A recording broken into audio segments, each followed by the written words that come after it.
From Washington to Hollywood and right back to Wisconsin. It's Nite Lite with Pete Schwaba and Greg Bach. Connecting the dots on the stories shaping our world with smart takes, sharp humor, and plenty of personality. You know, I really expected more professional behavior from you. It's news and culture without the noise. Yeah, I'm on. Here's Pete Schwaba and Greg Bach. Dude.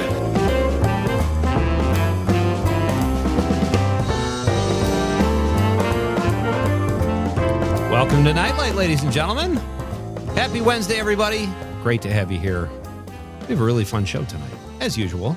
I am Pete Schwaba, coming to you live from Marinette, Wisconsin, here in beautiful northeast Wisconsin.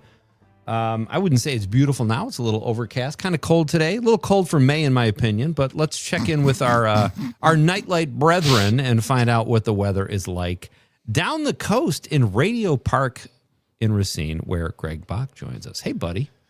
Hey, everybody. I'm just putting on my final coat of suntan lotion, getting my fine swimming shorts out because it's a balmy 52 degrees. If I hadn't just talked to a friend of mine in Chicago who said it was 61, you might have had me. But I knew you weren't going to leapfrog. I mean, a little bit.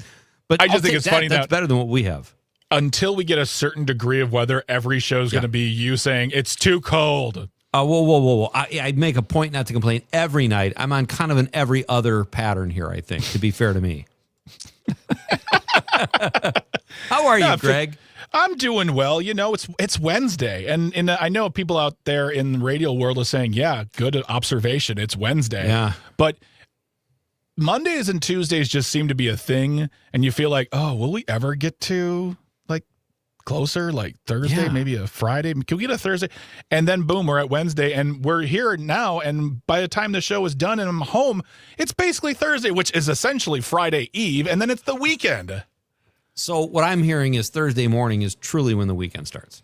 Yeah, I mean, really in my head, that's when I check out. So tonight is like the eve of the weekend. So we should rejoice and be happy. This is the best version of me you're going to get. Tomorrow, I won't be thinking or listening a whole lot. And then Friday, I'm just done. Like, I might as well not even show up. It's just the two of you because that's just how I roll. It's senioritis somewhere around what? Oh, I'll be here. I just won't be here. You know what I mean? Like, that's the same philosophy. That's the same philosophy I have on my height. You know, I'm 5'7", but I really am 6 foot if you think about it. And you round up, right? What like 5'7" is closer to 6 feet than 5 feet. Yeah. What an interesting segue into a personal admission of not only shortness but lying. Dom up in Madison. My gosh. Should we trust this young man with our ones and twos? I don't know. I was just going to ask him how his day was, but he seems kind of hung up on his height. Have you ever worn lifts, Dom? I have never. No heels, no lifts, nothing. No heels. I mean, you've worn shoes that give you like an inch and a half or two. Like nowadays, all these new tennies, they all have like a solid, the hokum. I mean, like Hokums, not Hokums. Yeah, exactly. But I always wear Reeboks. Reeboks don't really add much height. It's very, very They don't flat also shoes. add much support or style. I'm just kidding. I don't know. I had a pair of Reebok pumps back in the 90s. I was cool. Dom, how was your day? From what I understand, you had a bit of a boy. Okay, I heard that. Did you hear that, Pete? Did you hear that, Pete? No. Grunt. It was a grunt. Oh, he grunted. Go. Okay. So how did the world fail you today? Basically what happened is I always get my lunch. I always make it in the morning, and I always have a chip that's associated with my lunch. This time, I went to go buy Pringles, and I got the container, sour creams and onion. Sounded really good. Yeah. And as soon as I opened it, everything was destroyed inside it. Everything was cracked. I mean, it was just the Pringle. There was not a single Pringle chip that was intact. I think there was one that I had over here, but everything else was just destroyed, and it made me really sad because I'm to be fair, you had a lot more Pringles than you were anticipating. Yeah, I did. And on top of that, you got way more Pringles. On top of that, they were pre-chewed for you. So all you had to do was just open up the canister and dump it into your face and do the rest of the work. So I don't know. It sounds like a great day to me, actually, Dom. I don't know. I don't know what's going on there in Madison. I just want to point out the fact that he has a corresponding chip to his lunch. I used to know a guy who would tell me all the time, and I never asked for this information once. He goes, "I don't leave the house unless my socks, underwear, and my clothes match." I'm like, Oh, wow. okay, all right. I just for some reason because I have a sandwich and a corresponding chip. That's what it is. Yeah. It Doritos. Sometimes it's Doritos, but it changes every day. It's ever changing. Is there a roster of chips, or are you trying something new? Like you go to like those corner stores where you can buy chips from like Japan and from other countries where it's like, oh, this chocolate prawn. It's all delicious. it's all American-based chips, but it is like kind of a variety. So I have normal Pringles, but then sometimes it goes sour cream and onion. Sometimes it go pizza. Okay. It's kind of just a variety like that. Wait, pizza Pringles? Yes, They have they're those. so good. Yeah, I'll vouch for I Dom. didn't know that. That's what would qualify. My wife will say, "Why don't we just have sandwiches for dinner and pick up like a fun chip?" A fun chip, like what's a fun chip? Like, the chip's gonna walk in like, "Hey, here we go." I got these chips. Did you hear the one about the doctor who gave the guy 6 months to live? Said he couldn't pay the bill. I'll give you 6 months more. That's a fun chip. Yeah, there you go. That's a very fun chip. We call that Henny Chipman right there. That's a very old joke that if you don't understand it, ask your Meemaw or Peepaw. I'll share. Well, now we know what Greg called his grandparents growing up. Dom, I'm sorry that happened to you. I know that there is a lot Me going on in the too. world, but that can be traumatic too. in a young man's life to get crushed chips. You know what you Yeah. should have done is just poured them on the sandwich at that point. Do a little Yeah. mix and match. Really? I don't know. That's too far. We hit bottom here. What's wrong here? It's too soft. The hardness and the soft. It's too. Oh no, the inconsistent. crunch, dude. Have When I you was a never- kid, on my peanut butter sandwich, I used to lay Doritos on them and eat them. It's Okay, delicious. Okay, that's a bit weird. That's a bit weird, but okay. No. I've never had that. But you've never put.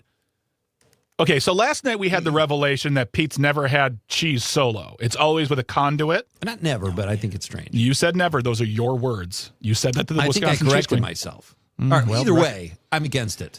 But now, oh wow, it's gone from I've Yeah. never to I'm against. Line in funny, the sand, pal. It's funny. Something you've never experienced. You're against. Okay, great. You just said that about the chips, the Doritos on the peanut butter sandwich. I didn't say I would never try it or I didn't like it. I just said weird. Mr. Hegseth, reclaiming my time. Come on. No, here's the question I have. So, All right. Dom, you've never put chips on a sandwich.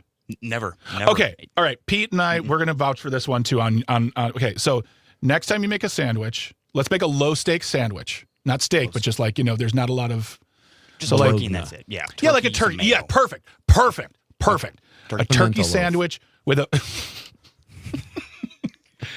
And you'll love the experience so much you could call it memento loaf. You'll always remember it. Oh, wow. Thank you. The G-Man is on fire tonight. Oh gosh, I've had water. Make a turkey sandwich. Do you like to put cheese on your sandwich? Turkey sandwich? Yeah, provolone. Okay. Provolone All right. guy. Cool. Perfect. Then just throw like a plain Pringle or go Doritos. Doritos could be good too.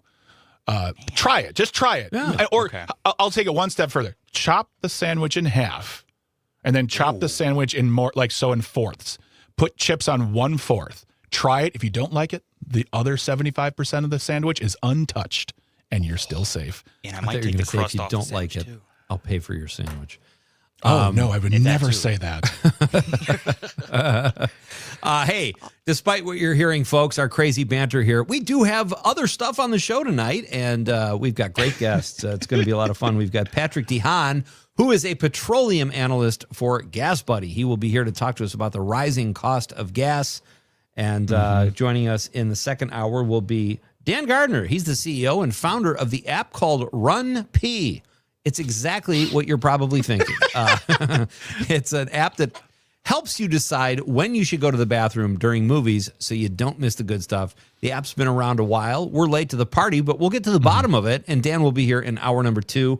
Reminder that tomorrow night, you got one night, folks, to watch Ghostbusters and refamiliarize yourself with Ghostbusters, because that's our choice for this week's Nite Lite Movie Club, and we'll discuss that great movie in the second hour tomorrow night. So join us to discuss your favorite scenes, your favorite actors, lines, whatever, and tell us your overall thoughts on Ghostbusters. Be part of the fun tomorrow night at Nite Lite Movie Club. So, yeah, I didn't mean to cut off. I just knew we had to get to the guest guys. But I'm with you, Greg. I like a chip on a sandwich. Me too. I love a crunch. I love a good crunch. I think you'll like it, Dom. Yeah. I think you'll like Let it. us know what you think. Yeah. Okay. All right. All right. I think it's time to get to our nightlight question of the night. Let's talk about the question. Okay, question. Question. Pregunta. Question. Question. Hey, I have a question. Questions? This question. Domanda. Question. Question. Questions. What is the first thing you would do if you were to win the lottery? My man Greg Bach came up with this question, and I think it's a good one. What is the second thing you would do? What are the first two things you would do when you won the lottery? You got $1 billion. What are you doing, folks? Let us know at 855-752-4842, 855-75-CIVIC. You can also text us on the Civic Media app, or if you're watching the radio on YouTube, Facebook, or the app Greg still calls Twitter, as do I. Drop us a stream comment and be part of the show. That's a good one. Thank you. I have a feeling we will get some good responses on this one because everybody wishes they had a ton of money. Oh, absolutely. Yep. I can't wait to read. I've got some great ones on my Facebook page. I know if the Nite Lite Facebook page has been very, very popular, and so I'm very much looking forward to those. Is it blowing up? I don't know. I don't feel. I feel like I'm too. I feel like I'm too old to say that. Blowing up? Blowing up, like, I don't know.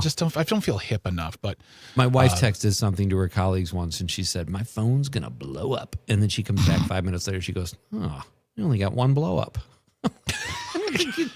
it's better than nothing. Let's take a Pringles viewpoint of that. Still better than nothing. That's true. Broken chips are still better than no chips. I agree. I don't mind a broken chip, especially go. out of a Pringles can. Pete, I don't know if you heard about this. I was looking at the news today. I was searching around for stuff to talk about because we like to talk about the news, catch up on the current events here. And according to the Washington Post, Iran has hit far more U.S. military assets than reported, and satellite images are showing as such. The U.S. government has not been forthcoming with everything they've been doing as far as they've definitely said this, the war is over. And then they've said it's not a war. And then they said 6 months. And then they've said 2 weeks. And then they said, but it was over last week. And then they said, we're still in this. And then they said, please don't throw us in jail. Crazy. But according to the Washington Post, this article by Evan Hill, Jarrett Lay, Alex Horton, Tara Kopp, and Dan Lamont, that's a big team right there. Iranian airstrikes have damaged or destroyed at least 228 structures or pieces of equipment at U.S. military sites across the Middle East since the war began 2 months ago. And I don't know about you guys. I'm too young to know this, but I remember hearing the stories of basically our government feeding us a line saying, well, Vietnam's going great. 3 guys died. Right. Don't worry about it. You're good. Enjoy your TV and your broken chips, when really it was a disaster. And finally, there you go.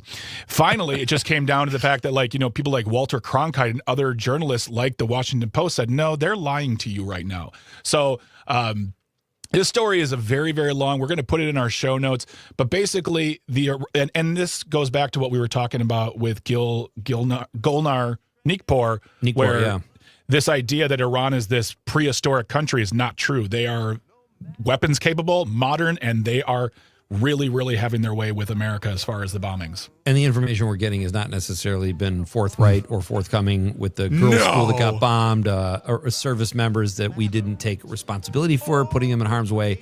You don't know what to believe. It's frustrating. Hey, we are coming right back with a couple more fun stories, including our president falling asleep standing up. It's Nite Lite. We're coming back. All I want is potato chips.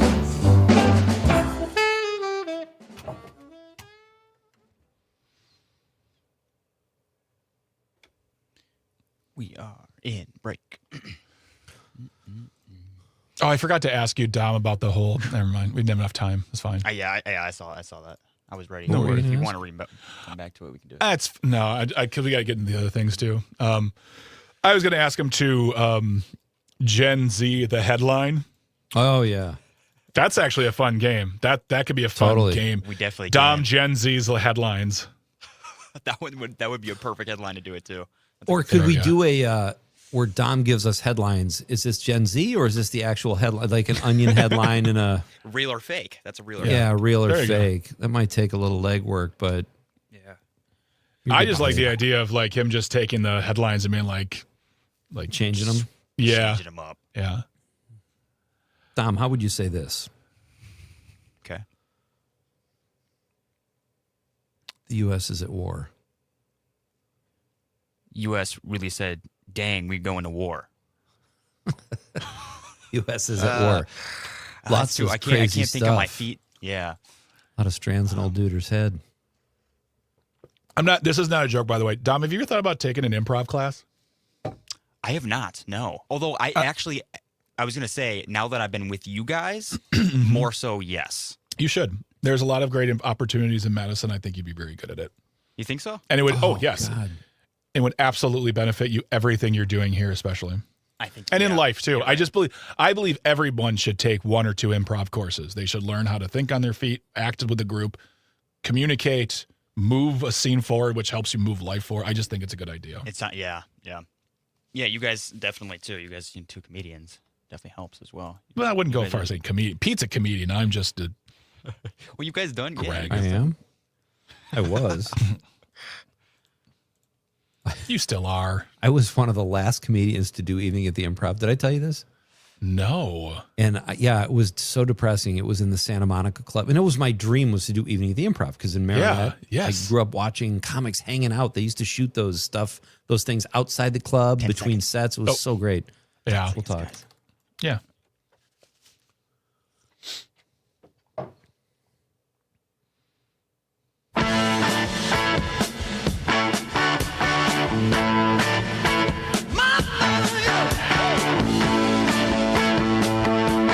Welcome back. This is Nite Lite with Pete Schwaba and Greg Bach. Coming to you live on the Civic Media Network. I am live from Marinette, Wisconsin. Greg is in Radio Park in Racine, and Dom Lee is producing the show from Madison tonight on an overcast night in Wisconsin. I'm just going to keep talking. Here comes the weather report. It helps me with feel Pete. better. It's so damn cold. I took a walk before I wore a winter coat. We've got a lot of stuff coming up tonight, folks. We're going to talk about the rising cost of gas with petroleum analyst for Gas Buddy, Patrick DeHaan. Is Patrick our buddy? He's been on the show a couple times. He's not just a gas buddy. Yeah. He's our buddy.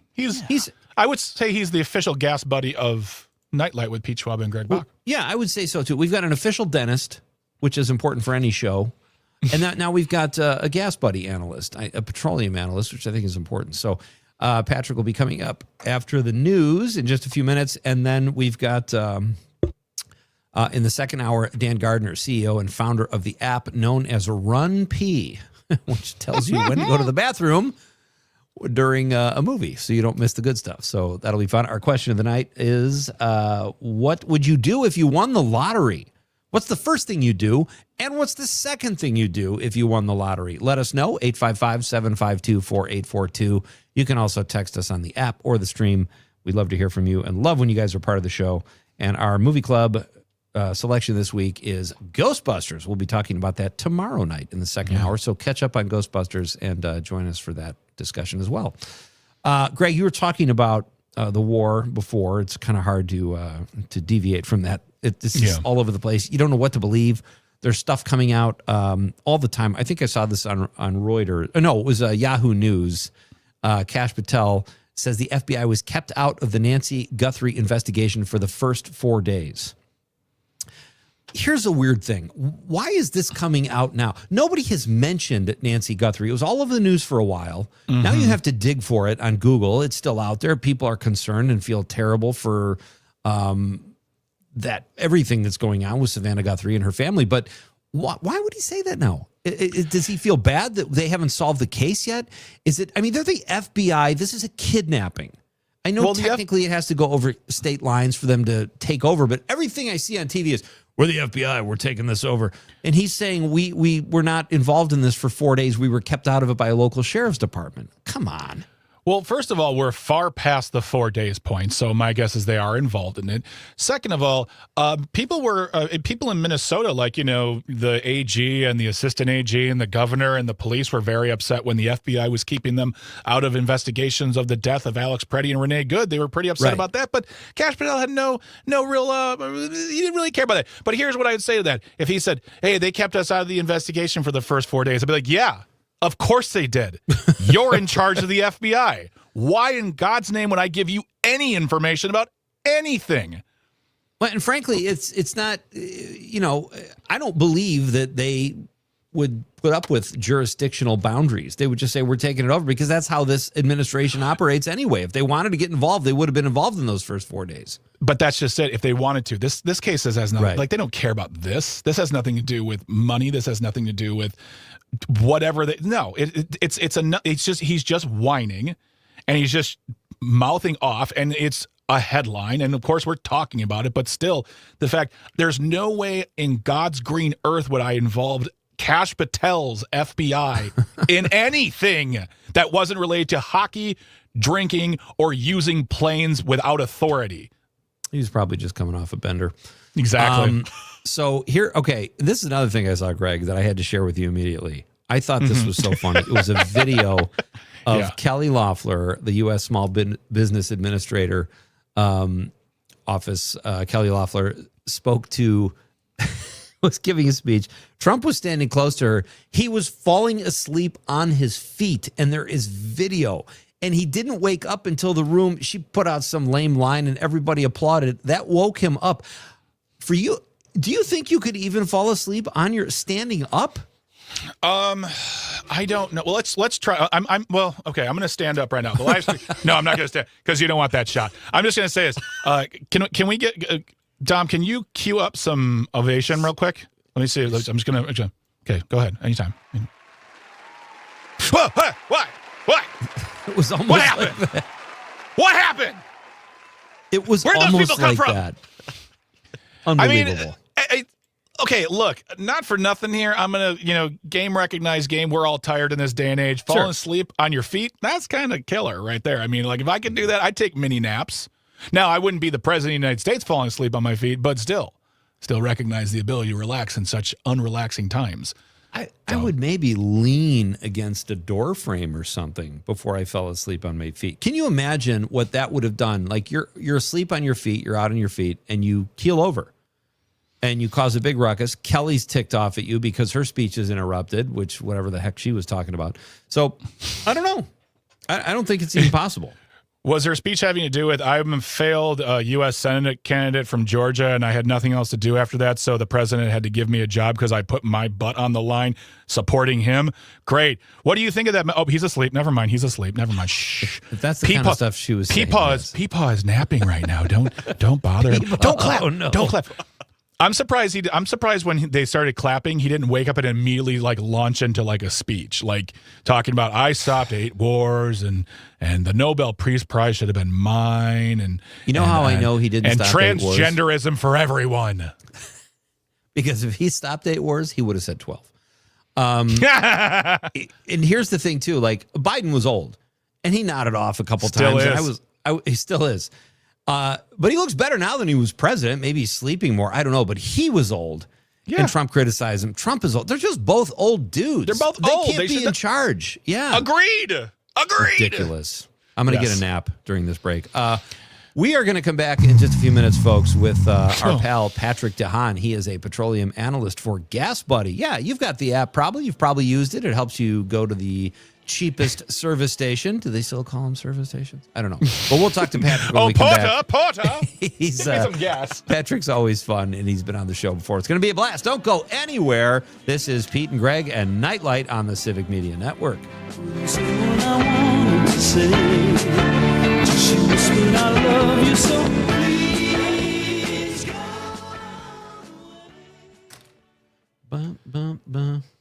There are so many songs now from the 60s and 70s that I can only equate to Guardians of the Galaxy now.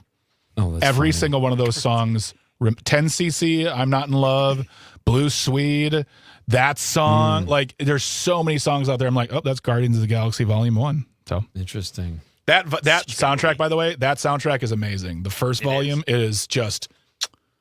So. I never saw the whole movie all the way through. I've heard the music, and it's fantastic. It's like a Tarantino. Like I loved the Pulp Fiction soundtrack, just reintroducing so many songs. You got in the Marvel Cinematic Universe, you've got like all your Iron Man movies, all your Captain America movies, and each of those, like Captain America.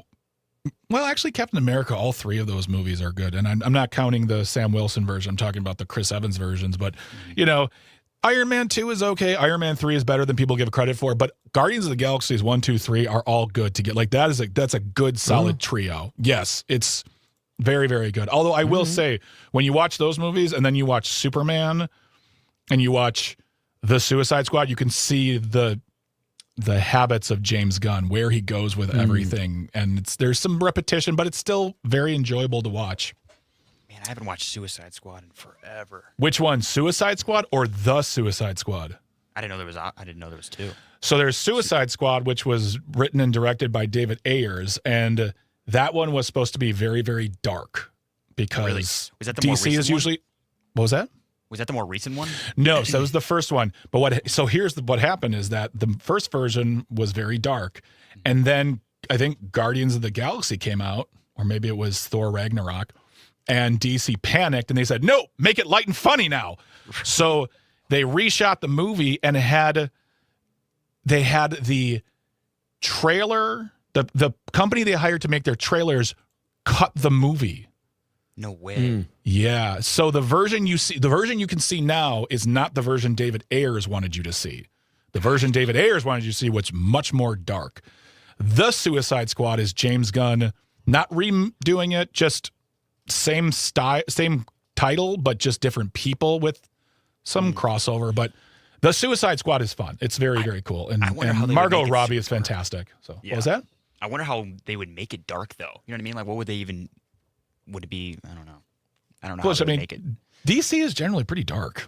Yeah. Like compared to Marvel, at least. I like David Bautista is in Guardians of the Galaxy, right? Is that when he's talking about? Oh, he's got the face of an angel.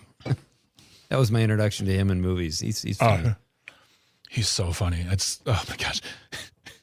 I'm sitting here perfectly quiet. You can't even see me. No, we can see you. I'm just, Yeah, right, and then he just raises a corn nut up to his mouth and crunches down. He's so funny. And then, now he won't be in the Marvel universe anymore. He wants nothing to do with it. Oh, He really? loves Why? He loves James Gunn. When they fired James Gunn before Volume 3, he was like, "I'm done with you people." He did Volume 3. That was it. So, but he's in the new Supergirl movie coming out in July. Nice. All right. Well, when we come back, we'll talk teachers. Yeah, teacher appreciation. Yeah. And that's right. We can take a little smoke break here. Smoke if you got them. Smoke them if you got them. All right, guys. See you in a few. See ya. See you in a little while.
Welcome back to Nite Lite, folks. Great to have you with us. I'm Pete Schwaba, sitting just upstate from Greg Bach, and Dom Lee is holding down the fort in Madison. We are the Yachter Hay Triangle, hoping to ease you into your night a little more, and it's great to have you here. Our first guest of the night, it is a pleasure to welcome this guy back. He is a petroleum analyst for Gas Buddy, and he makes talking gas prices cool. He joins us now over the stream, Mr. Patrick DeHaan. Patrick, welcome back. No, thanks for having me. It's great. So I'm sure you are an incredibly busy guy lately, so I'm glad you took the time out trying to keep tabs on the rising costs of gas. Let's start here in Wisconsin, where the average says, according to NPR, it's $4 a gallon, but that was just a few days ago. I feel like it's much higher now. Is there an end in sight for rising gas prices? I mean, how high can they go really in Wisconsin and nationwide? Yeah, Wisconsin, I'm looking at 441. So it has been a vigil here, up 45 cents from a week ago. There's a lot of different levers that have pushed prices up in this way. Some of them will probably stop moving and they could reverse. Other levers could reaccelerate prices. But let's start there. Refining issues have really been largely to blame for the big jump in Wisconsin and really in the broader Great Lakes. Michigan, Indiana, Ohio, Illinois, and Wisconsin have all seen a big jump because of scattered refining outages. Now, this is the time of year refineries generally doing maintenance before the start of the summer.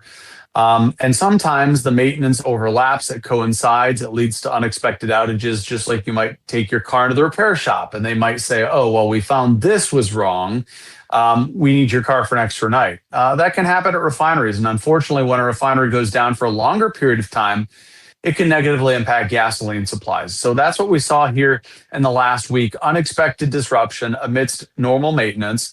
That drove prices up very significantly. At the same time, also enhancing that jump is that President Trump had signaled that the U.S. is going to be preparing for an extended blockade of the Strait of Hormuz. Well, oil markets don't like hearing that disruption is going to continue. So oil prices jumped. All of that has pushed up gas prices by 45 cents in Wisconsin. Nationally, we're also up significantly from last week, looking at numbers 28 cents higher nationally. So a little bit of that is regional. As I mentioned, Wisconsin seeing a bigger jump because of the refining issues. The national average also jumping because of the corresponding price of oil going up. And something we talked about last week with regard to the story that wanted us to bring you back on here was the fact that Wisconsin gets their gas from two separate sources on different parts of the country or different parts of the Midwest. Is that anything having to do with that? Is that normal for states to do that? Or is this just part of the yearly, whether it's maintenance or refinery problems, is that how it is for everyone around the country? No, I mean, Wisconsin can get gasoline from a couple different sources. So, the western part of the state is a little bit more insulated because it's fed indirectly. So, yeah, there's kind of, if you look at a map of oil infrastructure, you'd see that the southeast portion of Wisconsin is much more heavily impacted, whereas the northwest portion can draw gasoline from another region, which is less impacted. So even within a state, there's kind of a dividing line. From Green Bay down to say the southwest border, that the southeastern portion of the state uses gasoline from the Chicagoland area, and the northwest part of the state uses gasoline supplied by refineries closer to Minnesota and Minneapolis. So we have summer approaching too, Patrick, so that typically gas prices go up before summer. And so now we've got the war. We've got refinery issues and all kinds of stuff going on. Are oil companies or gas stations still likely to raise prices given how much we're suffering right now? Or are they going to be sweethearts and say, well, this summer we won't add any more to the problem? Well, stations are simply passing along whatever the cost is. They have very little role in determining the price. They don't want to lose money because that usually ends in a business that doesn't survive very long.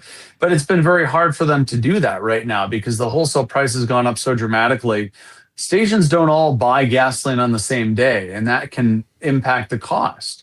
So the average station may refuel their tank every 2 to 4 days, which means if you're the unlucky guy that just paid a lot more for gasoline, your competition is not likely to fill up with that for another couple of days. So you can't really raise your prices until everyone's using that more expensive gasoline. Then you kind of look around and say, oh, everybody's starting to raise their price. Okay, I'm going to go along with it. So, right now, oil companies, by the way, too, they're beneficiaries of the environment where oil prices are going up, but they're not price makers, they're price takers. And the market is sending prices up because of the conflict. There's a lot more hands in a declining number of cookie jars, you could say, because the amount of oil that would flow through the Strait of Hormuz is no longer there.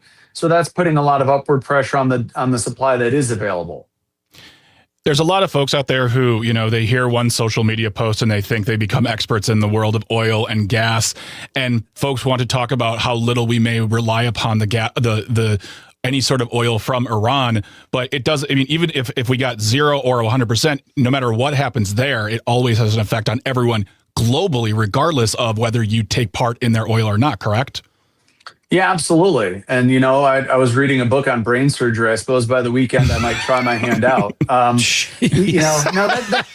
That's out of my lane. So I'll stay in my lane, which is what you're talking about. But, oil is a fungible commodity. That is, it can be put on a boat and shipped anywhere. And what uses what the U.S. imports, by the way, still 4 to 5 million barrels a day. A lot of that comes from Canada, and a lot of that ends up in our neck of the woods.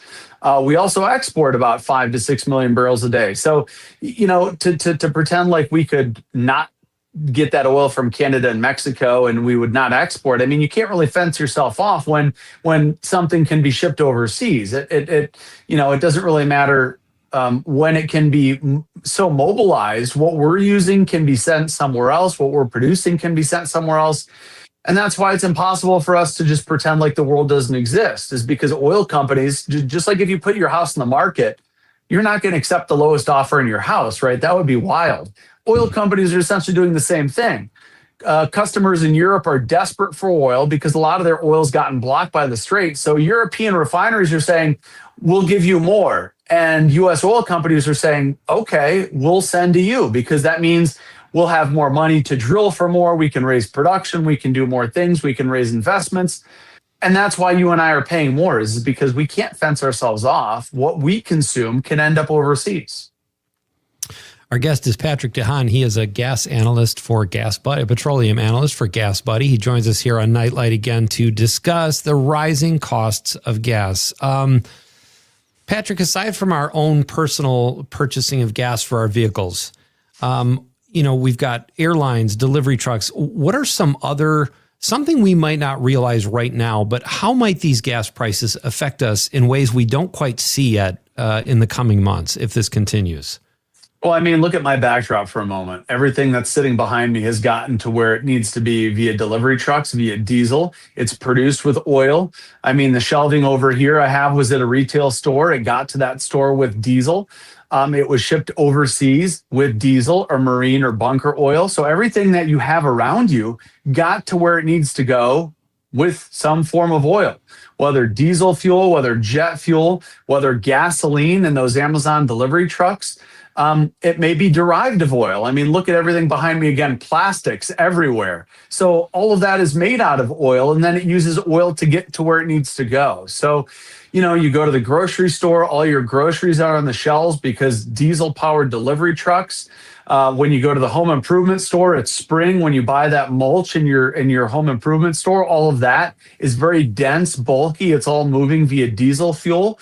A lot of the components going into coloring that mulch can be related to fossil fuels. So it's everywhere. It's inescapable. When you go to the restaurant to eat your dinner, if you go out, if you're lucky enough to do that nowadays, all of that food is delivered twice a week. My dad used to be in the restaurant industry. He'd get food service deliveries twice a week with diesel. So it's up and down the supply chain. You can't underscore, maybe not so much jet fuel, but that's a whole nother headache. Your iPhone got to your hand, your smartphone got to your hand via jet fuel when it came from overseas. And so we're looking at right now where we're at beginning of May, and all the things you discussed earlier as far as domestically, as far as refining problems, changing blends, cleaning, all those things.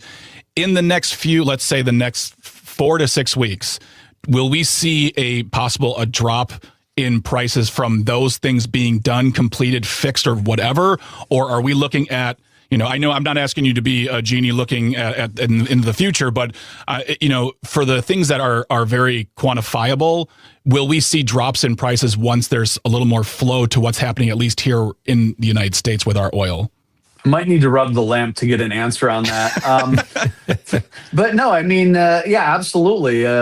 Gas prices will see a little bit of relief. As I mentioned, those refining issues have pushed up prices in a significant way. Those we will see improvement on.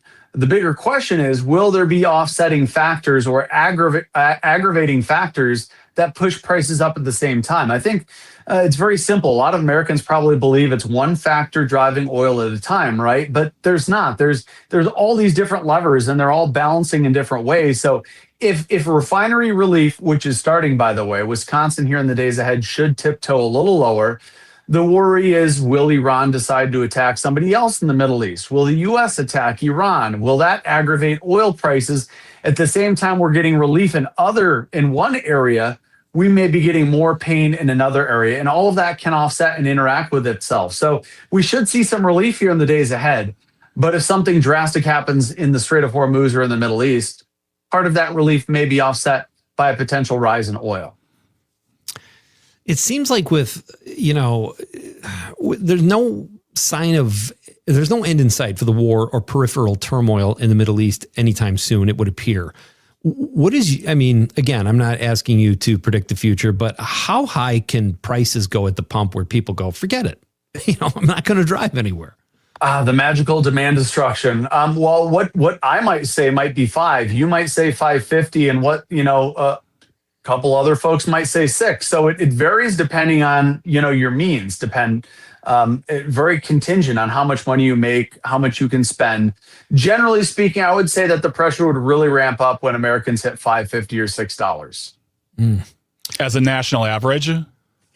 Yes, as a national average. For California, that could mean, $7 or $8. Mm-hmm. And for areas of Mississippi or, Alabama, that could mean $5. So it varies by state. And for Wisconsin, that could mean $6. I know I've got a flamethrower I like to break out every once in a while. I'm going to have to keep that on the shelf all summer long, it sounds like. If you've got fuel in it, you might want to put that fuel in your gas tank. Oh, no, I have a battery operated green. That's all my flamethrowers are environmentally safe, so it's fine. Whenever I set someone on fire, it's with the environment in mind. Patrick, this is great stuff. Thank you for taking the time out. Thank you for the work you do at Gas Buddy. Anything else you can leave with a helpful hint, if you will, something? Watch the Strait of Hormuz. That is going to hold all the details on how high gas prices go this summer, or if we see any relief. That's a great advice, Greg. I've made notes. I'm going to write that down with you after the show.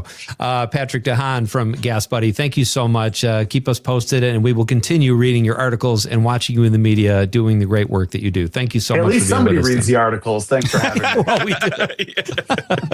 Yeah, I need to see how broke I'm going. So, even though it's bad news, it's very well reported. So thank you very much for that, and we hope to talk to you soon. Thanks so much. You bet. We are coming right back. This is Nite Lite with Pete Schwaba and Greg Bach on the Civic Media Network.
kids get ready. Right around the corner, summer break. Hey, I'm Pete Schwaba, joined by Greg Bach and Dom Lee, running the board in Madison. I'm coming to you live from Northeast Wisconsin. Greg is in Southeast Wisconsin, and we are so glad you're here tonight. We have a great question tonight. What would you do? What's the first thing you do if you won the lottery? And there's a subset.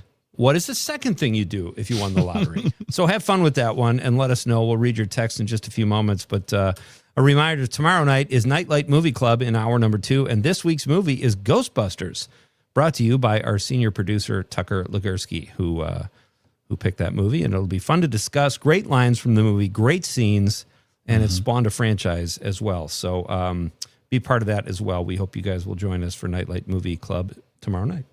What did you think? That was fun talking to... I wouldn't say it was fun, but it was informative. Yeah, Patrick is very he makes that topic very digestible. He gets right into it. He's and I will say this too, is like I was talking for the past week, like, I know the Strait of Hormuz is a big deal, but there's other things happening around the country that are creating higher gas prices. And I just liked, he was like, yeah, the Strait of Hormuz is the big deal. We need to be watching that. I'm like, all right, the expert has spoken. Right. I know nothing. Are you sure, Patrick? So anyway, hey guys, it's a Teachers Appreciation Week. My wife is a teacher. She's worked very hard for 30 plus years. She's worked in Chicago private schools as an elementary teacher, the LA Unified when we were in Los Angeles, and now she works for the Marinette School District.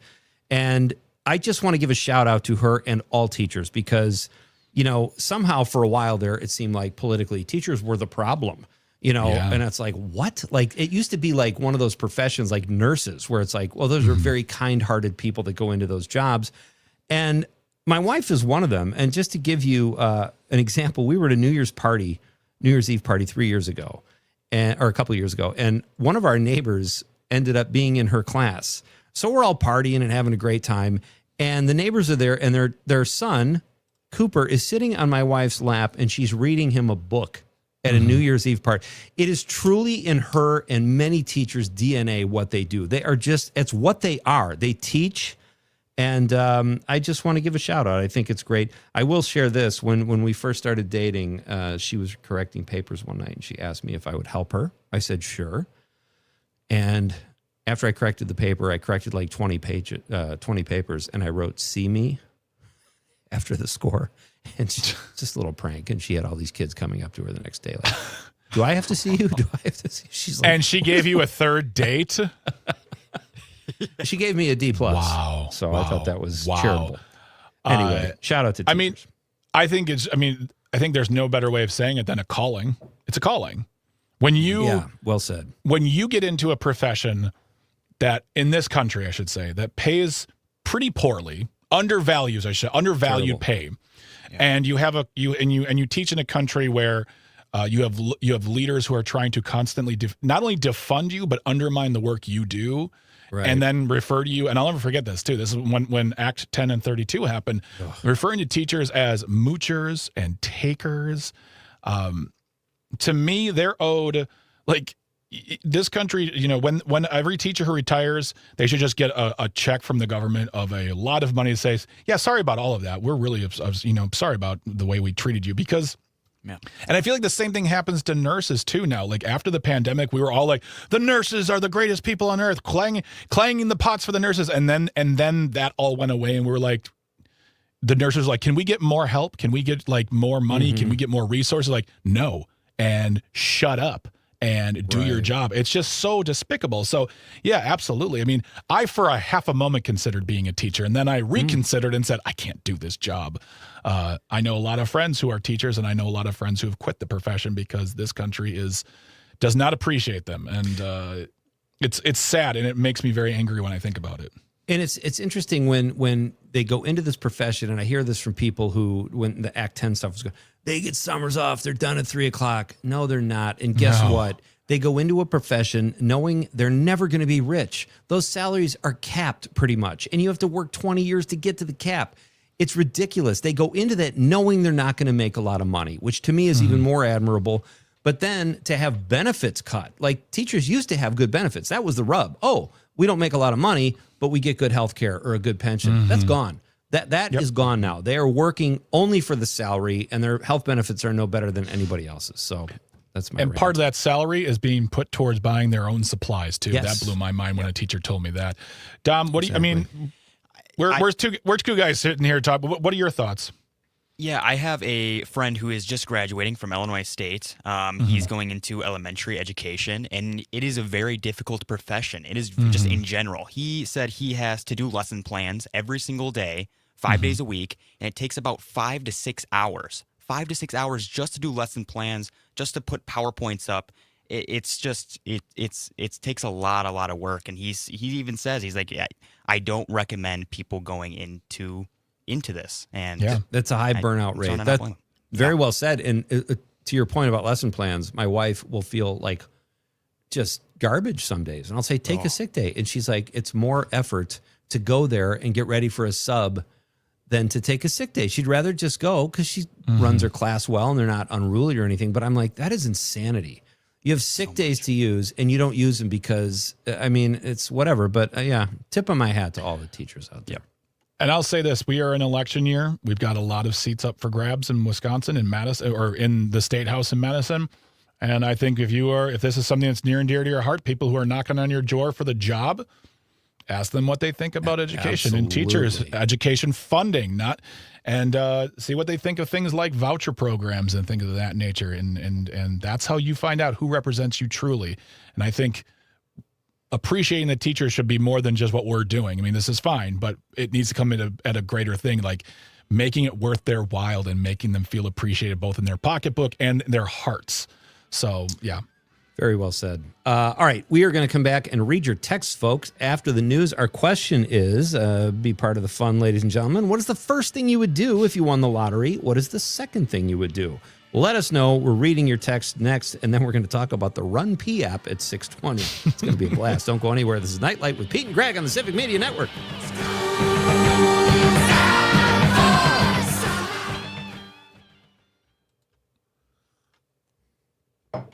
We are in break. Is Run P at 6:20 or 6:35? Oh, 6:35. Damn it. That's fine. We can take our time with the text. We've got over 20. I was going to say, we definitely I think, we got a lot of text. We can go. We can stretch that out. So, okay. Well, I think we have more. On the Facebook, right? Facebook. We got 20. And I got a bunch. And I think. Hold on. Let me check here. We don't have a ton on the text. Let me check my Face book. Isn't that weird? The Face book. Last week, like Wednesday, Thursday, Friday, I think we were overwhelmed with texts. Yeah. And the last couple nights, it's been kind of slow. That's okay. Way to go.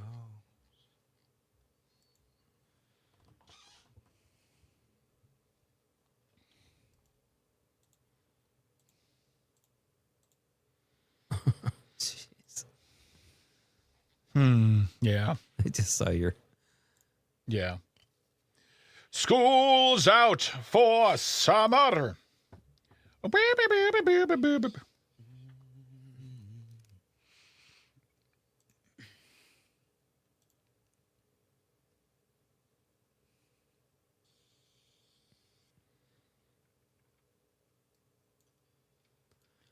School's out for summer. Hey, you know what we might want to do one night is do a deep dive into, and maybe the UCLA professor can come back. You and I both kind of agree on the Michael Jackson stuff, Greg, but I did some research. He's never been convicted of anything, and even the civil suits. Yeah, because they say he paid people off. Well, maybe, and I know some people do that just to make it go away, even if they're not guilty. I'm not saying he's not, but I'm saying Macaulay Culkin has said Michael Jackson saved him from Epstein Island. My son has heard theories that Michael Jackson was being set up, and that all this is like a fabrication. So there's a lot of smoke for that fire. I don't want it to be true, but I'm not. My problem, my big problem is the fact that people want to just pretend like it didn't exist, or even worse, say, "Well, I don't care about that." Like, well, that's terrible. If you care that much, then you should be working to make sure that you can clear his name, his memory. But when you just say, "Well, I love the music," and people will say, right, "Well, it didn't even show that in the movie." Well, there are reasons, because and there are reasons why they didn't. And I don't know. Maybe they should have if it wasn't true. Maybe that should have been. They couldn't. They couldn't even mention the names because of discovery evidence that said they couldn't ever mention the names of any of the accusers. But they say they want to make a second one. They've greenlit production on a second part. I don't know how they will approach that. Yeah, and if it's I admit I don't want it to be true, but if I had a shred of proof that it was, I would never listen to another song of his again. But it's just some people that have come to his defenses. It just was interesting, some of the stuff I was reading, and maybe we'll never know. Well, they're coming to his defense, but they're also saying, "How dare you say anything?" Or if you have a problem with the movie, or it's like, I can have a problem with whatever I want. Oh, I just mean over the years coming to his defense is not necessarily the movie. But yeah, the movie was all his family. I mean, they're not going to go there. Except for Janet, and there's two others. Yeah. Can never remember all of their names. I can remember like Randy wasn't in it. And Reby. Reby. Yeah, Reby or Rebby and Janet. Yeah. Yeah. Oh, that's sweet. Well, now I have that song stuck in my head. Which one? School's Out, yeah. Yeah, that's not a good song to have stuck in your head, too. We can go back with Smooth Criminal. Every reel I watch, like with dancers, they're dancing to Smooth Criminal. That is a great song. Yeah. Oh, my God. What the? All right, I'll be right back. Okay. All right, 2 minutes.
Trying to make sense of the world?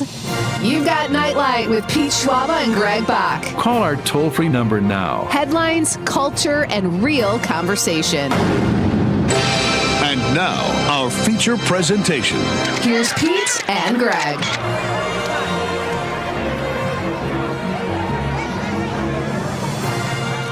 Welcome back to Nite Lite here on the Civic Media Network with Pete Schwaba and Greg Bach. We are coming to you live from all over Wisconsin. The Yada-Hay Triangle is back together again.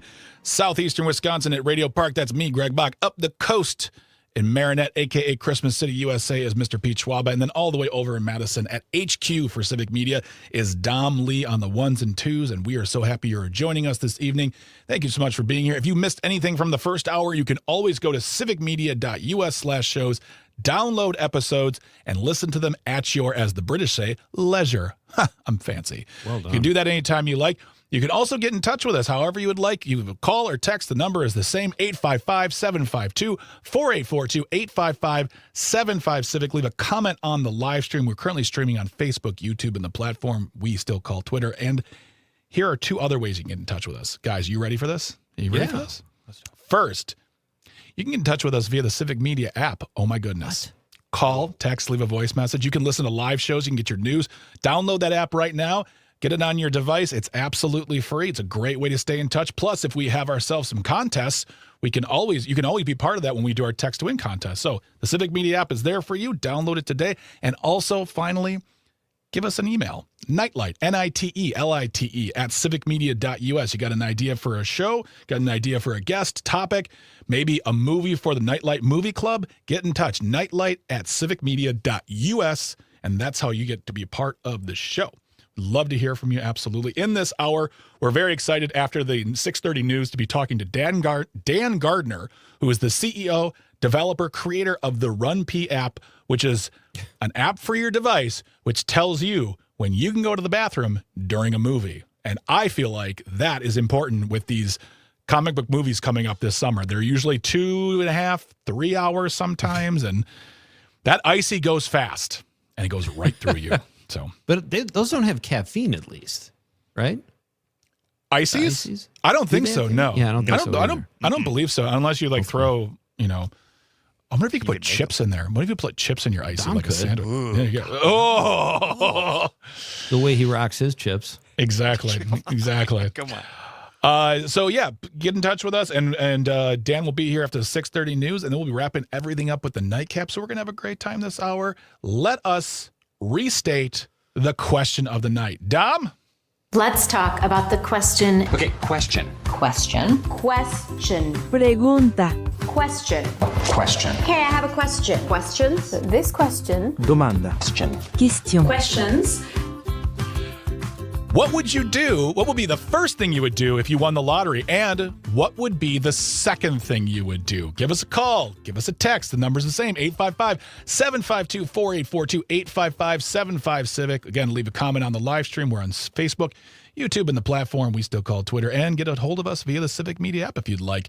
You know what I want to do, Pete, right now, before we do anything with regard to Facebook or our opinions? Lay it on me, Stretch.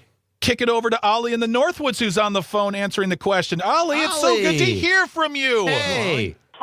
Hi, guys. Well, my thing is that I would first pay off the house, my kids' house, and houses for my sisters, and grandkids, and school loans. Yeah. So they wouldn't have to worry about those things. And then I'd buy myself a handicapped place with a walk-in bathtub, and I'd just sit there and maybe have a glass of wine.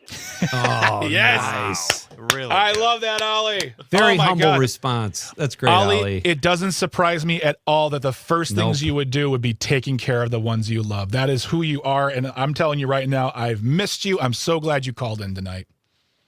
Thank you. You guys take care. You too, sweetie. All right. should have given her my Venmo. I should have given her my Venmo before we let her go. She's very generous, Greg. And people like that should win the lottery. It's karma. I didn't know if you know this, Ollie, but I'm related to you. We're cousins, right? Somebody. Well, let's get into it. So really quick here for the three of us, how much money are we talking? We're winning the lottery. How much money are we talking? Let's say a bill. A Billy? We're rocking a Billy? A Billy or a half a Billy, because I think that's not rare. Those are the, Yeah. Okay. So let's just go big.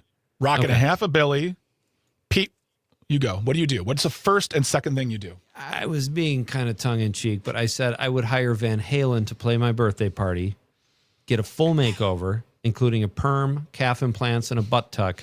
And if there was anything left, I'd feed the needy. Anything left? How expensive are these calf implants and butt tucks? Well, because that's the I mean, joke. I'm dropping a couple $100,000, and then the rest of it. I know. I was teeing you up for a. Never mind. Dom, what would you do with a Billy? Oh man, a Billy? This is a great question. I think what I would do would leave everything and let no trace of Dominic ever again. No trace of him. I would just go. Is your mother listening to this right now? Are your mother listening right now? Hopefully not. No. Where did my son go? Get some new chips or something or whatever. Yeah, but then some I would come back. Crack-proof Pringles. But then I would come back in a nice suit. I'd have a yacht. I'd have everything I could imagine. But I would go completely off the grid, and no one would ever know where I was Would it at. kill you to send your old pal Petey about 50 mil? So Sure. you just described the premise of Batman Begins. Like that's what you did right there. Yeah. There we go. That's exactly That's what I pretty do. good. One off the grid. Are you going to go fight in the Alps and learn how to fight learn martial crime arts. and Yeah. avenge your parents? Hey, Greg, It's a Yeah. what would you do? Thanks for asking. The first thing I would do is make sure my family is safe. Yeah. If I'm winning the lottery, the first thing I'm doing is making sure my family is safe, because in Wisconsin, you cannot truly be anonymous when you claim a lottery winning because public records requests. I've looked into this. That's the first thing I would do. Second thing I would do would be basically along the line of what Ollie said. I would make sure that everyone, and it would be everyone basically. I've told my wife this before. Like, the idea of becoming mega disgusting, stinking rich is so appealing to me. Not because I want to, buy a yacht. I don't want to buy a yacht because I would like to buy a very nice pontoon boat. But I just want to give people money. I want to pay off things. Like I'm not talking like some tax shelter foundation or place where I'm getting awards and shaking. I'm talking like I'm sitting in my garage at a poker table with a checkbook saying, "How much do you need?" Great. Who do I make that out to? There we go. Right. Actually, I've gone deeper into consideration of how I give people money. It goes beyond that because I want to pay the taxes for the money I give away. I don't want to here's $50 million, Pete. By the way, good luck on your taxes. Right. But yeah, I mean, it would I'd for manage. me. Yeah, for me, it's an all out just and I would make sure that we're taken care of. Yeah. We're gonna, our house Me is and paid you? off and all that stuff. Okay. Yeah, me and you. Yeah. I'd pay for a studio right in the middle of the Yadderhay Triangle, so we could all just be there. Oh, yeah. good answer.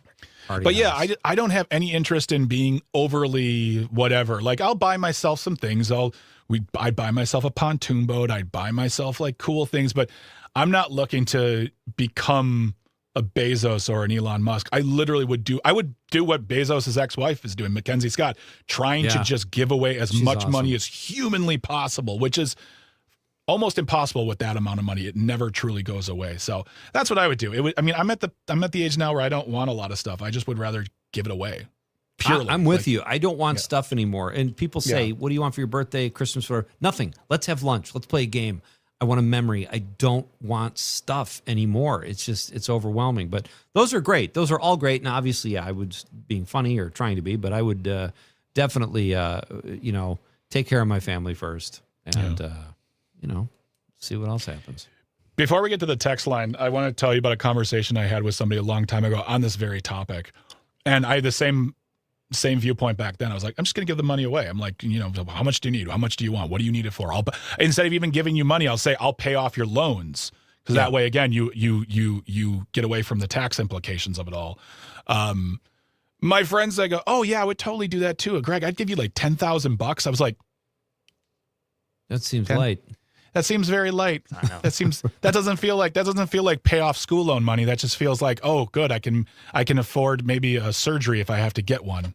Possibly. That's like maybe a down scratch payment. off. Yeah. I know, come on, exactly. When we're talking like a half a billy or a billy here, I'm talking like, dude, you are literally gonna be getting mega commas from me. That's what's happening. That's what I do. Sure.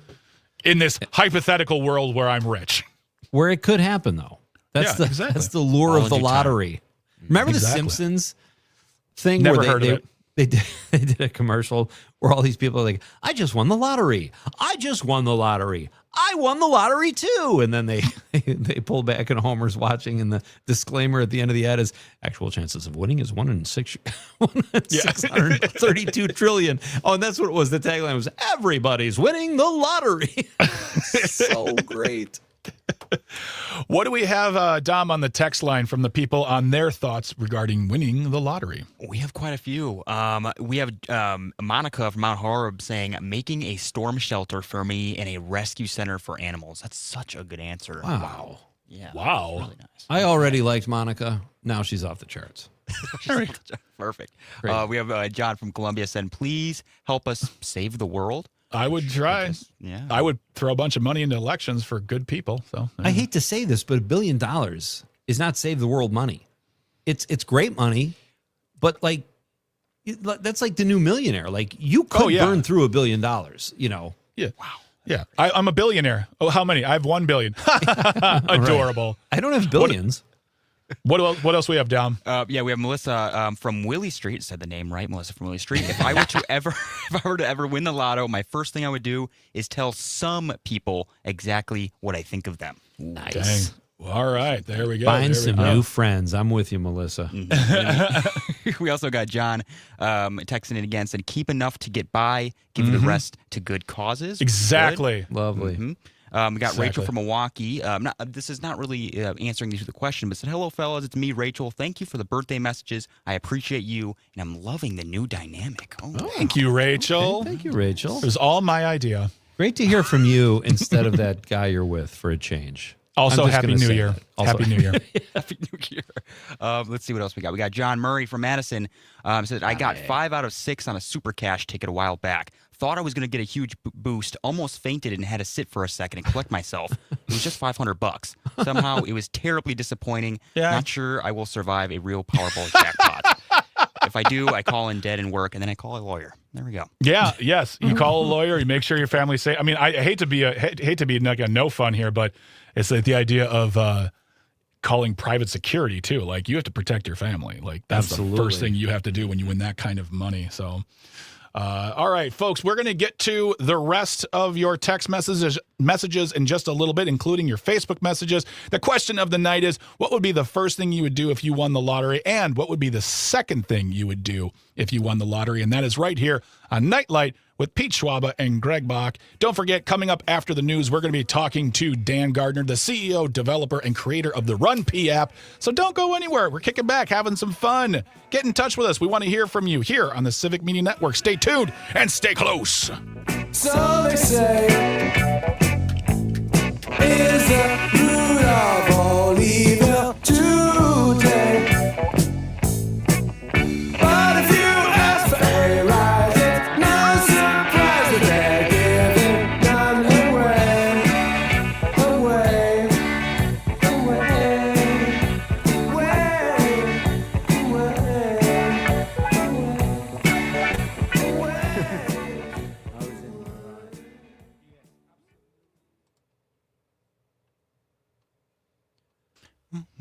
All right, we still got quite a few text messages. So we got a ton all of a sudden, yeah.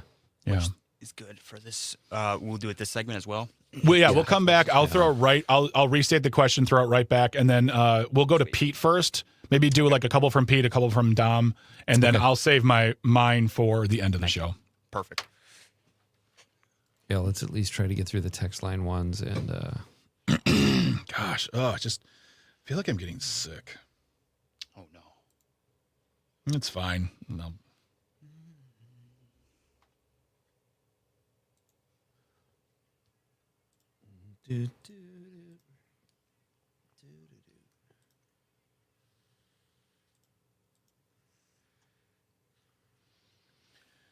But if you ask for a rise, it's such an amazing delivery of words. But if you ask for a rise, there's no surprise. They're not giving none away. Like, I feel like you have to have confidence as a songwriter to say it like that instead of like people would say, well, how about something a little more melodious? Nope. I'm just going to follow the bass line. Totally.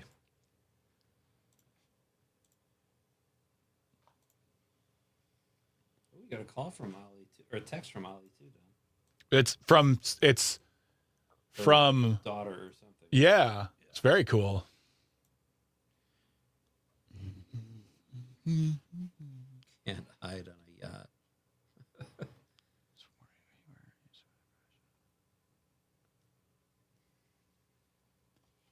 See, Pete, as soon as you said the text line, there wasn't much. Now it's popping. It is. And maybe people just are getting that we typically read more of them in the second hour. So maybe that Yeah. Oh, yeah, let's do this. Let's have some fun. Come on now. All right, guys. 30 seconds. 30 seconds. No, it's 25 seconds. Okay. Dodoy. Now it's 20 seconds. Now it's actually shut up. It's shut up seconds. It's 15 seconds. 10 seconds. 9.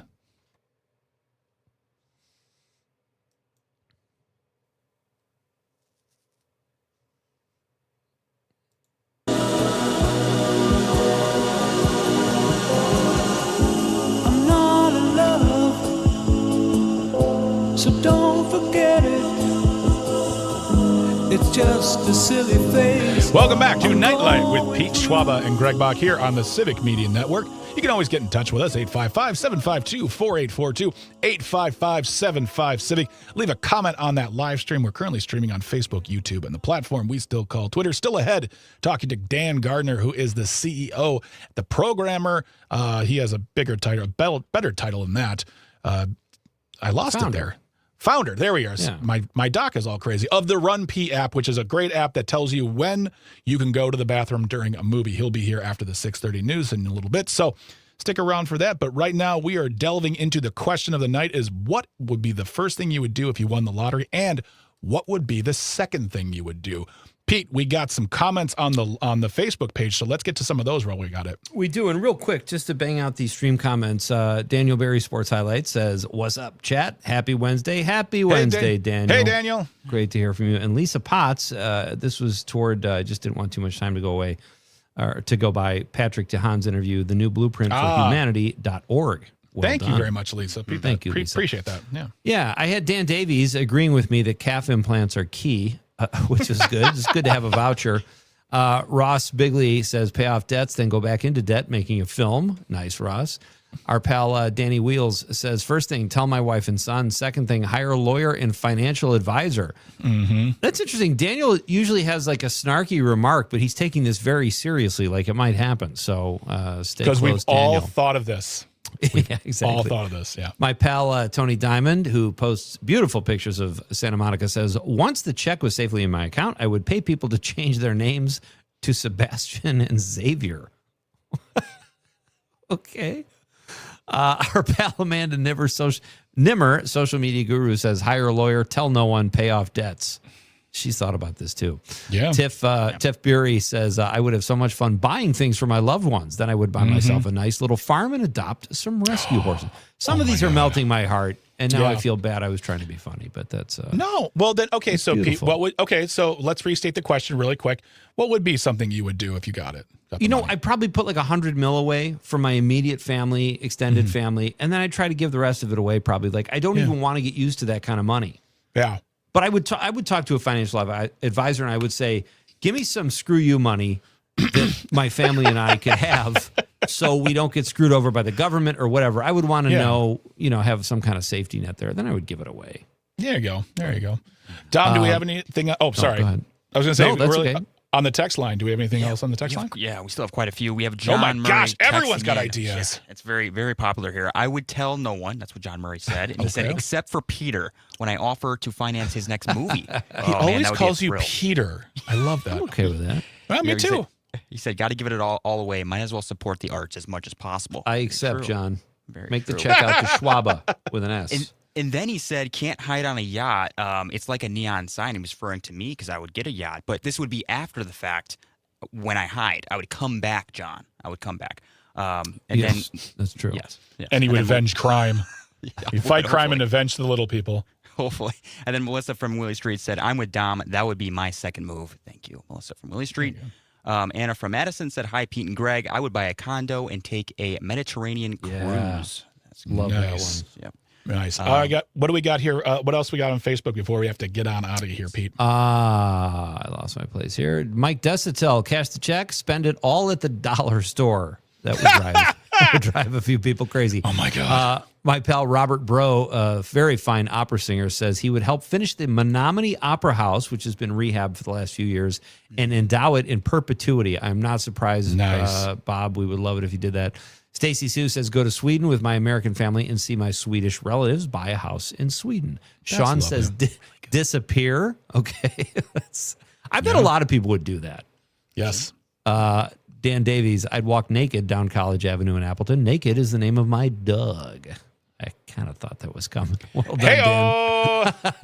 Richard Vargas says, send checks to family and a handful of friends, then I disappear with the rest. And how about this name? I love this name. Sue Honeychurch Johnson says, take $2.4 million of it and buy a house currently for sale on Mackinac Island. Yes, one of my favorite places in the world. That's a great one, Sue. And then our Civic Media colleague, Jenny Brand, says, pay off student loan debt, buy my mama a house, take 6 months off to travel, find me some crab legs. It sounds like she would keep her gig, and I'll tell you, I would not. No, I think I would. I mean, no offense, Civic Media. If I won a Billy, I'd probably be. I mean, yeah. Hey, I can finance things, but yeah, I would probably True. just early retire.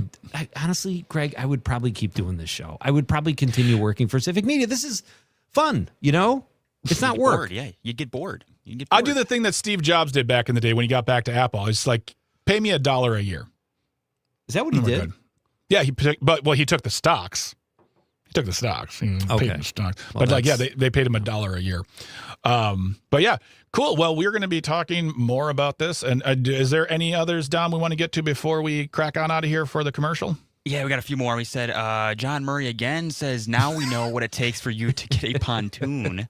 Rob, who's Rob? John, I'm Greg. It's Greg. I'm Peter. And I'm Dom. Peter, and he's Dominic. I'm Gregory. And but John texts so much he could have been looking at his friend and just got to, there could have been someone. He's in the middle of a conversation with somebody else. Bring us in, right John, now. Loop us in. Right now, Rob's like, "Who's Greg?" Yeah. And then he also said, "Get a used one for $6,000 and customize it over time." Then we got, "Hi, this is Lori from Hayward. First thing I would do is wet my pants. Second thing I'd do is go change my pants. I would like to use some money to help those in need, homeless people who need health care, et cetera, et cetera." Beautiful. So very good. Lori, if you're anything like Ollie, you're of the same ilk, you're the same cloth, you're the same great people. I love all these answers. People helping, but also treating themselves. I think that's something very Wisconsin where we want hey, and I totally agree, John. Totally agree. I would buy a nice pontoon, but I wouldn't buy some crazy piece of hovercrafting. I would just get something nice so I could have a floating living room on a lake. That's what I dream of one day. Be a boatsman. Exactly. I would have a hat and cool shoes.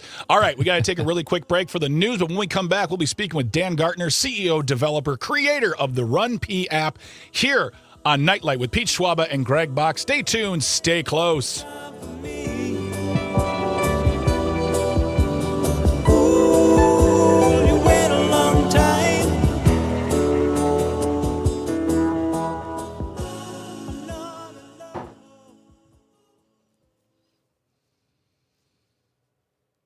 I think Dom wants us to slow dance. What is going on there, buddy? I'm all for slow skate jams. I love a slow skate jam. Second hour, I'm with you, but how about some jazz, man? Little bit of jazz, little Miles or a little Coltrane or Coltrane. I'm down for that. Coltrane. We have 4 more Facebook texts, so I think we're doing great. Great, excellent. Hey, Dan. Hey. Thanks for having me on, guys. Hey, Dan. Of course, a year no later. problem. For coming on. Good things come to those who wait. They do. Yeah, no problem. I wasn't sure. It was good to hear from you, and you're right. Better late than never. So glad this worked out. Yeah. Excellent. Dom, you want to give him the rundown?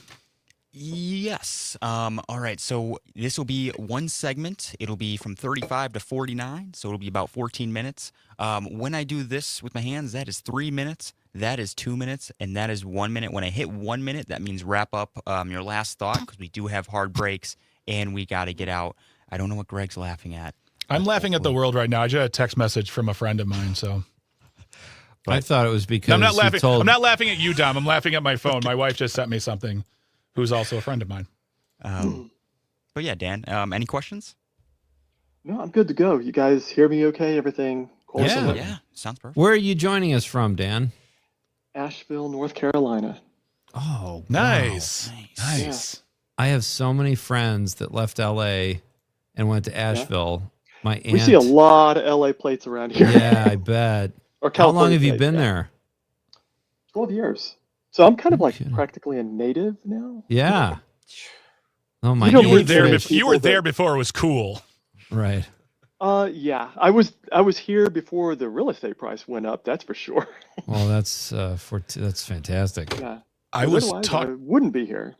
I was talking to a guy once back when I was cutting hair, and he was from Raleigh, North Carolina, and he was telling me that he was visiting family in Wisconsin. I said, "Oh, what do you do for a living?" He's like, "Well, honestly, right now I'm just refurbishing my house." He's like, "I bought the house for $110,000. I'm about to sell it for $650,000." I'm like, "What? Why do I live in places that aren't those places?" Yeah. No kidding. I paid cash $82,000 for my place. Oh my gosh. Almost 12 years ago? Yeah, I know. Crazy. Absolutely crazy. In Asheville. Well, it's Swannanoa, actually. So, like the first exit outside of Asheville. But yeah, it's Asheville. Not that you've heard of Swannanoa.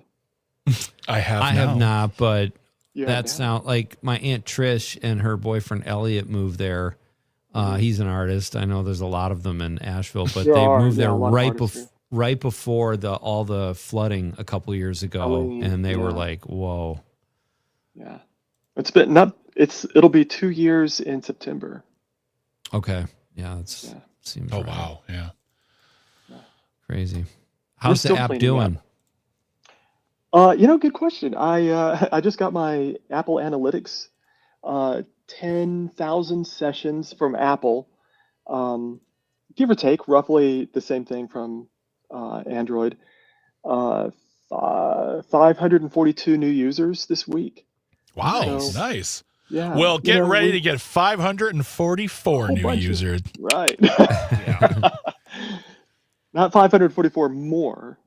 No, just 2 more. We're gonna add 2 more. That's my goal. I set my goals really low so I can exceed them no matter what. There you go. Yeah. All right, guys. We have about 1 minute until we go live. All right. Sweet deal. All right. We'll talk to you in a little bit, Dan. Yep. Okay. I'll be here. Okay.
Welcome back to Nite Lite with Pete Schwaba and Greg Bach here on the Civic Media Network. You can always get in touch with us, 855-752-4842, 855-75-CIVIC. Leave a comment on that live stream. We are currently streaming on Facebook, YouTube, and the platform we still call Twitter. You can always get in touch with us regarding our question of the night, which is, if you won the lottery, what would be the first thing you would do? And also, what would be the second thing you would do? Love to hear from you. So feel free to drop a comment anytime you like. And also, Dom, thank you so much. Some John Coltrane, a man after my own heart right there. Lovely, lovely, lovely. Speaking of lovely, I am very excited to bring on our second guest of the evening. He is the CEO, creator, and developer of the Run P app. Dan Gardner is our guest this evening. Hello, Dan. How are you today? I'm doing really good. Thanks for having me on, guys. Now, 2 things. We've been talking about the app throughout the show, but I'm going to ask you to describe it. But first, I want to confess, when I first heard about this, my initial thought was, oh, this must be an app for runners where they know, basically when they should go to the, it's as a health thing, for runners and blah, blah, blah. Mm-hmm. And then they were like, no, it's for what it does. And I was like, oh, it's even cooler. So, Dan, tell us about the Run P app. Well, since you brought that up, I do want to point out my first choice for the name of the app was OK to Go, which is a takeoff on the movie Contact, where Jane Foster's like, OK to go, OK to go. Mm-hmm. So, I love that movie. That's what I wanted, but oktogo.com was gone. Run P, shockingly. And, gosh, it was 21 years ago that I bought the domain. Oh, wow. Wow. I know, right. It was after seeing Peter Jackson's remake of King Kong. Yeah. The 3-hour epic. Mm-hmm. So you can imagine by the end of the movie, you had to go. It had to happen. And I'm like, King Kong's heart is like, it's slowing down. I'm like, please die. Kill him. But that's what the app does. The app tells you when you are good to go to the bathroom. And I think especially, and here's the funny thing too, is nowadays you can't even count on the movie being over, because now we have mid-credit, post-credit, and like 15-minute long credit scrolls. So you're in it to win it for some of these movies. And if you include the commercials, you're sitting there for 3 hours plus. So yeah, this is a handy dandy app. Yeah. Yeah. And we tell you if there's anything extra. And we don't just like, yes, there is, there isn't. We'll tell you, we try not to spoil anything, but we'll be like, there's a mid-credit scene that's like 2 minutes into the credits, and then there's nothing more. Or, there's another scene like 6 minutes later. So it's like, oh, well, I could go pee after the 2-minute post-credit and then, or the mid-credit before the very end. And yeah, so we try to be a full-featured app, give you everything you need. Dan, how do you know? How do you don't obviously see every movie that comes out. How do you know what to tell people? Yeah, we do see every movie. Every movie that's in the app, we have to go see. Wow. Yeah, I know. So a lot of people have been like, you should crowdsource this. But so I didn't really answer your question about how it works. So you open the app, you select your movie, you go to the P time screen. And give or take for I know, right? You're like P times. No, I love it. I love this. I love this. Trust me. Yeah. So give your average movie of, like an hour and 40, hour and 50 minutes long. We're going to have 3 to 4 P times. We try to have a P time every 30 to 45 minutes during the movie. Right. And we've got a built-in timer. So you can press a button. It'll tell you when the Disney logo fades out, press the button. And you'll get a notification 30 seconds before each P time. So you don't have to worry about it. You just kind of sit there and you feel a little, zzz, okay, ready to go. Yeah. And then very importantly, we tell you, if you do go to the restroom, we tell you what's happening while you're gone. So we try to make P times, we try to aim for about 3.5 minutes, which is, I've done some work with users and stuff. That'll hit about 85% of users are able to get to and from the restroom in 3.5 minutes. Actually, 3 minutes and 20 seconds is. Do you follow 85%. them with a notepad when they're going to pee and document all the data? Gosh, yeah, exactly. Yeah. No, they press a button when they sit down. The volunteers who volunteered to do this. Yeah. This is amazing. We have Dom. I want to pitch something to you, Dan. I think if you posted a little video with the app, this could maybe help you explain it. Not that you haven't done a great job, but Dom, let's play this Celine Dion song, and I want you to picture a guy running in slow motion to the restroom. Go ahead, Dom.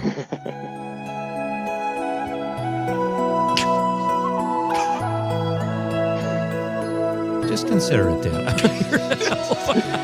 You've got that Celine Dion buying copyright money, right? You got. What if you have to go number 2, Dan? Oh boy. Yeah, so the Run Poo app. Run Poo is available if anybody wants to claim that. You can knock yourself out. I mean, that's like Run P Plus, right? That's the streaming. It's literally a streaming service. Oh my God. Run P After Dark. You're awful. I mean, so yeah. Go on. No, go on. I was going to say, so we do go see. So people have said, why don't you just crowdsource this? And it's we have to know. Well, if you're using the app, you can't be about 45 minutes into the movie, somebody says something like it is 43 minutes and 25 seconds into the movie. John says, "Get off my lawn," and that would be the cue. So if you read that, it's okay, when John says, "Get off my lawn," that's my cue. I could go, and I've got 3 minutes and 20 seconds to run to the restroom. So yeah, you can't crowdsource this. We have to go, we watch, we take notes, we come home, we deliberate, we get feedback. So okay, so that's what I want to get to right now, is that what you've just said in just the past 5 minutes, you've put so much thought, energy, and technology into it. Do you get people who are a little shocked? Like they'll hear about the app, they'll be on just its surface, the idea of telling people when they could go to the bathroom is just that seems really nice. But you've thought about this way more than I think people would understand. And you put so much technology and honestly consideration. If you're talking about at 43 minutes and 20 seconds, you can go, there's a fair amount of consideration. Are people surprised by it when you tell them just how specific the app is? Yeah, I think a little bit when you start getting into the details, because again, it's been in the app stores for 18 years. So we've gotten a ton of feedback. So like a tiny little nuance is when we used to say, start the timer when you see the Universal logo. Yeah. Well, that's a little fuzzy. Like it's like, is that Universal? Is that Paramount? I don't know. When does it count? Yeah. And somebody was like, it's kind of hard to tell what that means, but they fade out fast. So like a simple little change. Start your timer when the Universal logo fades out. When Sony zooms through the screen. And so we think about this and we get after 18 years and 1 million plus users, we get feedback on like the tiny little nuances like that's an excellent idea. So Dan Gardner is our guest. He is the CEO and founder of the app called Run P, a great little invention that tells you when to go to the bathroom if you don't want to miss part of the movie. They've got it down to a science. Do you get commission every time someone goes to pee? I was hoping you'd ask me about monetization. Because I kind of just did. Years, in 18 years, I think I have literally tried everything possible. So like in the beginning, there's no such thing as in-app purchase. Like you paid for an app or it was free. So it was $1 download. But that kind of sucks because it's like buying a magazine for $1 and expecting every single issue after that, because we have to go see movies and keep it updated every single week. So it's gone through a range of things, and you know what works really well? Just give it away. Yeah. It's 100% free. Yeah. There's no paywall. There's no like, hey, if you give me $1, you get a special ding. Everything is 100% free. You can donate if you want to. If you don't want to, use the app and tell your friends about it. That's great. Nice. I mean, that's something right now that, it's weird. I'll go spend money on various things in the real world, but if an app game is saying like, hey, go ad free for $4.99, I'm like, no. Then I suffer through so many ads. I think that's really cool because and we don't have ads. Yeah, that's amazing. The fact that this is purely free, like that is unheard of nowadays, because as you said, back in the day, an app was 99 cents, and then they were like, it's free, and you're like, but you could spend $500 on that app because there's so much to purchase. But I mean, regardless of what you're trying to do with it, the fact that you're providing a service to people and saying it's 100% free, there's no ads, there's no anything, like just have fun with it, and as you said, tell your friends. I think that's the other great thing as well. Yeah. Well, that is actually the secret sauce of why Run P is successful. It's useful, but it's a fun story. Like, if I built a calculator or I built like some app that, like I wouldn't be on this show. It's like, yeah, good. That's awesome. But like, this is a fun story and people like telling fun stories. And so they do. And they tell people like in line at movie theaters. But I'm just so waiting for this. Nobody's told me about the Run P app. Oh, I'm dying for that to happen. Wow. Right? Someday I'm going to be out and somebody's like, hey, listen, I should tell you about this Run P app. And I'm like, oh, really? Huh? How's that work? Okay, that was going to be my question. Are you going to say, well, actually, sir, let me tell you about the Run P app? Or do you just take the information as just Dan, somebody in the world, like, oh, that's great, I might download that? Yeah. So in my fantasy world, if this ever happens to me, I want them to show it to me, like ask, be really inquisitive. Yeah. And then like we call them peeps, the people who do the pee times. And they're like, oh yeah, let's look at this movie. And it's like, huh, that guy looks like me. That's great. Do I know you from somewhere? And you just hold up your phone going, yes, you do. We have about a minute left or so. Just tell us what it was like. You've been on CNN. You got Kathy Lee Gifford to test your app on live TV. What was that like? Well, talk about what a success that must have felt like, and also what that experience was like. So there's so many surreal moments, like sitting there on the platform formerly called Twitter, and I'm working, and all of a sudden it's like, ba-da-ding, ba-da-ding, ba-da-ding, ba-da-ding, and like people are tweeting about Run P, and it's like, Mike Tyson? What? Mike Tyson tweeted about Run P, and I'm like, no way. That is cool. Yeah. That's amazing. Really Oh, see, those are the people like, you're like, hey, do you want to do an endorsement? Please, we'll do a commercial. We'll do a commercial. Yeah. Right. And then you can buy that Celine Dion song. It's all working out. See, Dan, we're here to help you help the world. Yes. Bladders are people too. Right. and you must hate people with big bladders. Because before this app, and I'm going to check it out, but my wife was my own personal, I'd just come back and go, what'd I miss? But now I don't have to do that, and she doesn't have to talk in the movie theater, so it's great. Yeah. Dan, thank you so much for being with us tonight. We really appreciate your time. This is very fun to talk to you about this. Folks, this has been Dan Gardner. He's the CEO, developer, and creator of the Run P app. Download it today. It's absolutely free. Take it to the next movie, and we want to hear from you. If you got it, let us know what you think about it, and let Dan know what you think about it, too. Dan, thank you so much again for your time tonight. Thanks again, guys. Thanks, Dan. All right, when we come back, we're going to read some more of your texts. We're going to take, Jack, I see you on the line. We can take your call after the break, and we will get to our nightcap where we figure out what we learned this evening. So don't go anywhere. You are listening and or watching Nite Lite with Pete Schwaba and Greg Bach here on the Civic Media Network. Stay tuned. Stay close. You can go to the bathroom now.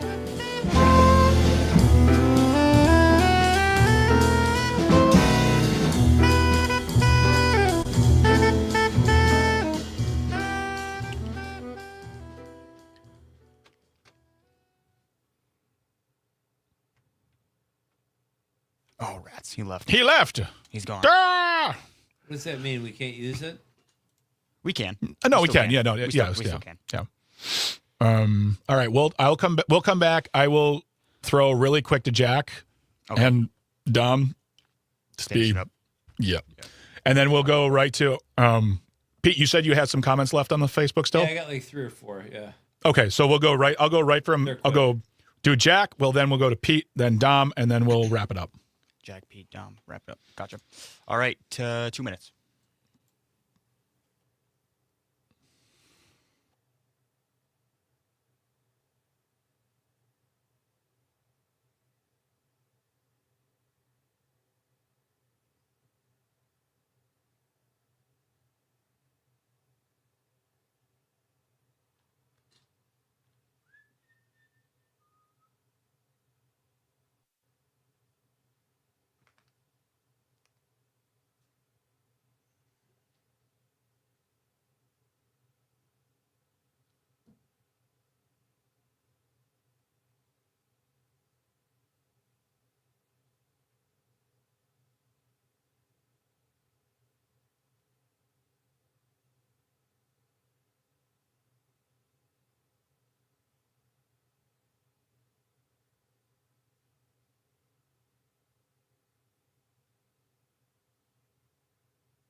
It's time to wind it down. Let's take a moment to look back and ask, what did we learn today? This is Nightcap with Greg and Pete. Welcome back to Nite Lite on the Civic Media Network with Pete Schwaba and Greg Bach here, live with you, coming from all over Wisconsin, whether it's in Radio Park in Racine, Marinette, Wisconsin, and all the way over in Madison at HQ. We are here for you tonight. So happy you're joining us. Folks, tomorrow we have an absolutely amazing show ahead of us. We are going to continue our appreciation of Teacher Appreciation Week. We're talking to Michael Wynn, who is the Executive Director for Teach for America here in Milwaukee, and also it's the Nite Lite Movie Club, which means we'll be talking about one great film, and that great film is Ghostbusters. So watch it, take notes, be a part of the conversation. That's all on tomorrow's program. If you still want to get in touch with us, 855-752-4842, 855-75-CIVIC. Leave a comment on that live stream. We're currently streaming on Facebook, YouTube, and the platform we still call Twitter. Really quick, we got Jack from Merrimack on the line. He's got a thought about the app discussion we had just now with Dan Gartner. Jack, how's it going?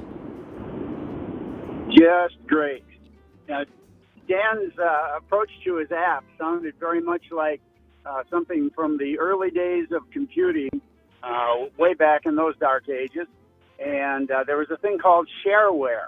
Yep. And you could get a free app or a free game, and every once in a while they would say you want this, send us $5 if you think it's good, something like that, or you get an ad on a boot up screen. But basically, it's the same idea, and it's great. Yeah. Yeah, absolutely. So it sounds like the old open source times back there. Thank you so much, Jack, for calling in. Thanks, we really Jack. appreciate your thoughts. I hope you have a great night. We're going to get to some last-minute text messages and thoughts on the Facebook page. Pete, what do we got on Facebook? We got Jeff Schmidt says, hire a lawyer, hire security for my house. Okay, well thought out there. Ben says, build a fortress in the Northern Territories. Does that mean he's What are we going to war right now? Yeah. Andrew Brown says, buy a Gibson Les Paul custom shop for $1 million. Andrew, Nice. you're just gonna return it, okay? I know you, buddy. You're just That's gonna return smart, though, because guitars appreciate, right? Guitars and art. Yeah, absolutely. But get a good guitar then. All right, sorry. Joe Tomchek says, tell no one, buy a tiny house. That sounds like Joe. And then Layman Rob says, help the community out. Lovely answers, everybody. Love There you them. go. So great. Thanks for playing. Dom, what do we got left on the text line? Yeah, we got a few more. We got, hi, this is Lori from Hayward. First thing I would do, oh, wait, no, I already said the wet my pants one. Never mind. My gosh, Dom. Bill from Waukesha said, if I hit the lottery, I would probably just keep farming until the money ran out. Oh, there's There a you down home, go. dude. That's Love all we it. got, actually.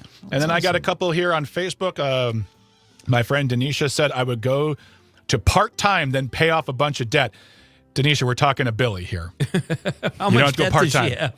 I mean, sometimes, hey, man, streaming movies are very expensive nowadays. Nikki says, pay off debt, buy house. There you go. Luke says, hire a lawyer to claim my winnings so I remain anonymous. Sorry, Luke, can't really do that. Then pay off debt. Seriously, all my friends are full of debt. They need My it. friend, I hope they win. My friend Pete says, number 1, freak out. Number 2, follow Lone Star's advice from Spaceballs to take only what you need to survive. Then donate the rest. Love that. Victoria says, hire a lawyer. It's a very common through line right now. Yeah. My dear friend Sarah went to high school together. She says, pay off house, buy a building for the rescue. She is in the cat rescue business, so that would be very, very cool.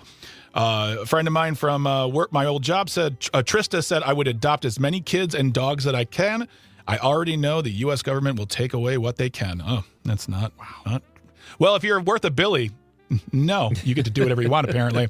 And then finally, my cousin Dan said, I sure wouldn't announce it on Facebook, but there would be signs. And he shows a picture basically of what looks like a space-age RV system with a slide and tiny bars. So there you go. Actually, Pete, what did you learn tonight?